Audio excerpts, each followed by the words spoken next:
No hei, vanade legendaarsete sõnadega.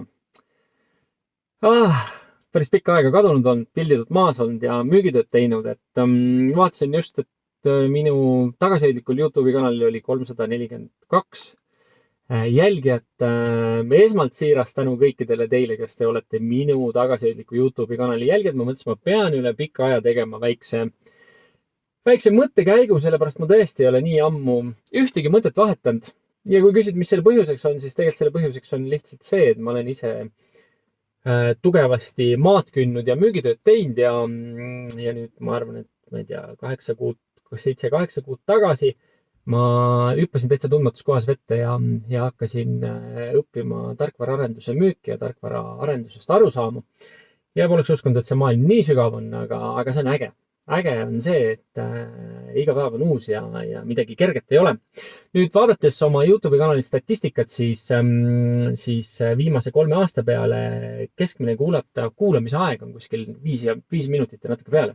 Seega ma proovin tänase mõtte anda suhteliselt kiiresti edasi, et enam 10-minutilisi mõttekäike ei tee. Nii minut on sellest juba läinud, 1,5.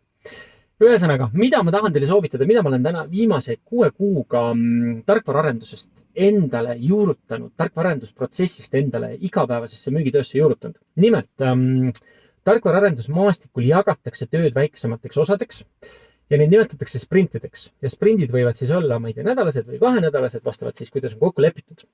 Ja sprindi sees peavad siis valmis saama mingid kindlad asjad, mingid kindlad tegevused, mingid kindlad nagu protseduurid. Ja ma kohe alguses mõtlesin, et see on iseenesest ülimalt nagu äge ja kaval lähenemine. Ja ma hakkasin seda katsetama, tegin endal täpselt samamoodi, ehk siis nädala alguses määrasin ära, mis selle nädalaga peab siis tehtud saama. Nagu millised asjad peavad nädala sees valmis saama, mis mahuvad, ma ei tea, nädal 5 sprindi sisse. Ja nädala lõpus siis võtsin selle sprindi kokku ja vaatasin, mis tehtud sai, mis tegemata, mis läheb järgmisse nädalasse edasi. Ja nüüd ma olen niimoodi teinud väga pikalt ja kirjutanud ka juurde nagu nädala kokkuvõttesse, mis selle nädala siis päriselt juhtus, et kes teist on päevikut pidanud, siis te teate, et inimese aju unustab ikka üllatavalt kiiresti. Ja kui sa tahad ajast tagasi kerida, et siis kui ma küsin, mida sa eile nagu lõunaks sõid või üleeile lõunaks sõid või mida sa siis, ma ei tea, eelmine esmaspäev tegid, sa loomulikult ei tea seda. Et selles mõttes on nende sprintidega nagu ülimalt hea vaadata ajast tagasi, mis sellel nädalal juhtus, mis selle nädala point oli. Et kui sa mõtled nagu paremat tööde organiseerimist, siis on kalender ka. Ja kalendrisse sa paned nagu kohtumised ja kalendrisse võid sa ka panna nagu tegevusi, mis asju sa siis selle päeva jooksul pead ära tegema. Aga nädalavaade on siis nagu üks suur tervikpilt, mida sa 5 päevaga pead tehtud saama. Ja nädalavaade on pigem see, et päevased tegevused on päevased tegevused, kohtumised on kohtumised, aga mis peab selle nädalaga tehtud saama. Ja see on mind küll üli palju haidanud, et just selle fookuse hoidmisel. Kunagi ma ei mäleta, kas ma olen oma videotes rääkinud, on selline raamat nagu üks asi, see üks asi või One Thing. Ja see One Thing räägib ka sellest, et 12-kuuline tsükkel tuleb jagada kõigepealt siis kvartaliteks, siis kvartal omakorda kuudeks, siis kuud omakorda nädalateks ja siis omakorda nagu tegevused päevadeks, et sa suudaksid fookust hoida. Mida lühem on tsükkel, seda paremini suudad sa fookust hoida. Ehk siis, päevaga sa ei jõua võib-olla mingit suuremat asja ära teha, sest päeval on sul päevategevused ka, aga nädalaga sa jõuad 2 või 3 suuremat olulist nagu asja edasi edendada või edasi viia. Nii et ma soovitan teil kasutada sprinte. Tehke nii nagu mina, nädala number